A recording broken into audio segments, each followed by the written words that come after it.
Hi, my name is Ashley Packer. I'm with the Sustainability Office at Mohawk College, and today we are going to go over starting seeds indoors. What we're going to go over today is when to plant your seeds, what materials you're going to need, a step-by-step guide of how to actually plant your seeds indoors, and then an upkeep plan as well so that you can keep your plants alive and healthy. So we'll start with when to plant your seeds. And so for this, each seed has a different planting date that you're going to need to do it for your region. So I would start by just looking up when your last frost date for your region is, and I'll leave a link in the description below with a little website that's kind of like a little cheat where you just type in your postal code and it'll tell you your last frost date. We want to know our frost dates because we want to know how long in advance to be able to plant our seeds indoors to have them ready to be able to plant outdoors.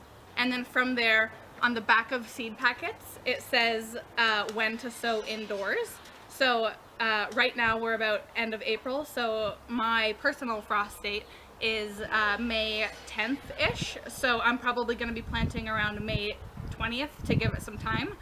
So I'm just going to be reading the back of the seed packets, and then from there I know what to plant when. It is the end of April, so I'm going to be planting things like cucumbers and squashes, lettuces, things like that are going to be growing quickly because I'm aiming for about May 20th right now. So now we're going to go over the materials that you are going to need to start your seeds indoors. So to get started, you're going to need some seeds. You might have a collection, but you can also go purchase them. Any garden center, most grocery stores have seeds as well. And then you're going to need some containers to grow your seeds in. So anything that you can essentially fill little holes of soil is going to work. You could use old egg cartons or even just like old berry containers. Anything that you can also put holes into so that there can be drainage at the bottom, anything like that. I would just check your recycling bin. It doesn't have to be fancy, just to get yourself started. You're also going to need some water because we're going to be mixing some soil. So then you're also going to need some soil. Not your regular potting soil. You're not going to want that because it's a little too heavy and it's not going to let the seedlings grow. Most mixes say on it that they're good for starting seeds in, and you're going to want to go with anything that says that. And then you're going to need a spray bottle and a container to mix your soil in. Now I want to go through the step-by-step of how to start your seeds indoors. So to get started, you're going to want to put your soil into your mixing bowl. If you're doing fertilizer, this is where you're going to do that as well. You're going to mix it half and half, so in equal parts 50-50. And then you're going to want to add your water to it. And so add it little bits at a time until you get the correct consistency. You're looking for about like a wet sand consistency. So you're going to want to squeeze it and it's going to stick together well. But when you squeeze it, you don't want water just dripping out like crazy. Once the soil is the consistency that you want, that's when you can start filling up your container. And you're going to want to fill it to about 3/4 of the way full. Once your soil is in the containers, that's when you're going to make some holes for the seeds. So if you're doing a wide container like this, you can use a pencil or even just your finger and poke a hole about 1/4 of an inch down. And you want to do about 2 inches away from each other so that they have room to grow. If you're doing an egg carton, just do 1 hole per section.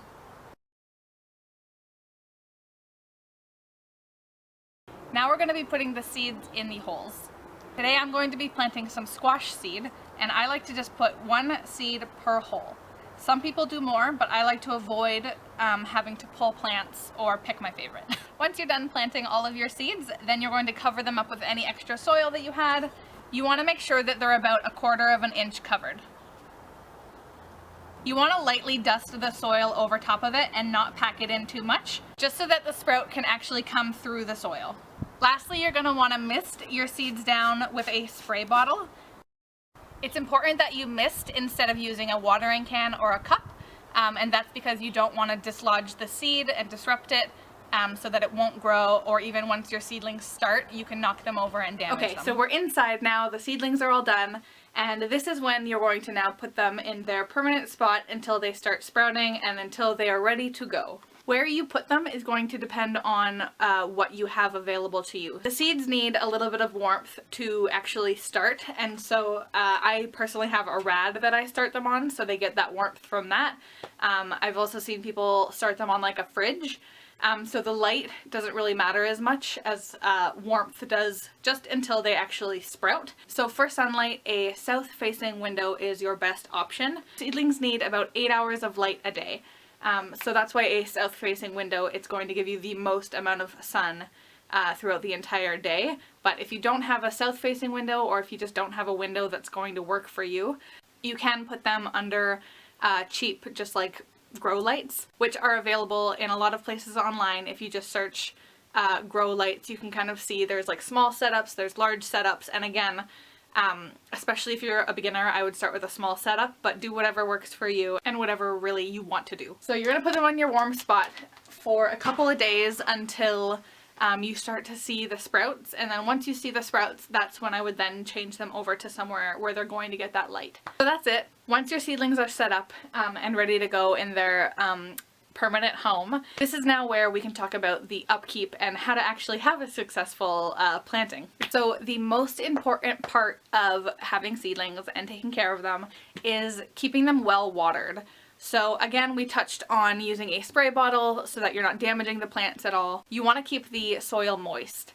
And this is so that it doesn't dry out and form like a crusty layer, so that the sprout can't actually come up and through it. And then you'll also see if you aren't watering them, they start to droop and they start to die off as well. If you have something where you do have it with the plastic lid on top, you will see a lot of moisture starts to form, and this holds in the moisture really well. So if you don't have something that is going to keep in that moisture, then you're going to need to water it more often. Typically you water them once a day really well, and you'll see the soil is actually moist, it's wet, and that means you're good to go. If you notice that every day the soil is still very wet and even like a white mold starts to grow, then that means two things. You're watering it too much, and most likely that happens with the plastic lids, and it means that it's not getting enough airflow.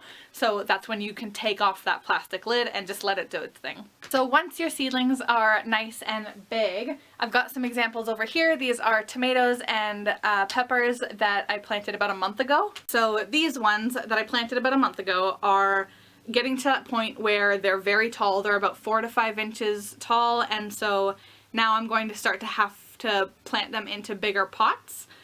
So depending on the depth that you plant your plants in, if you planted them in like a yogurt container or something that is pretty deep, then you should be fine.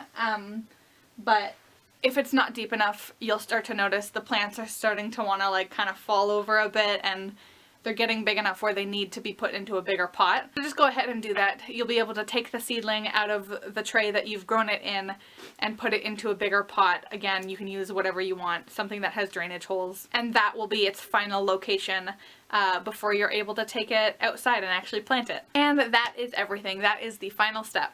Alright, thank you for taking the time to watch our video, and I hope you learned a little bit about starting seeds indoors. If you have any other questions, please leave them in the comments below and I will gladly answer them for you. Happy growing!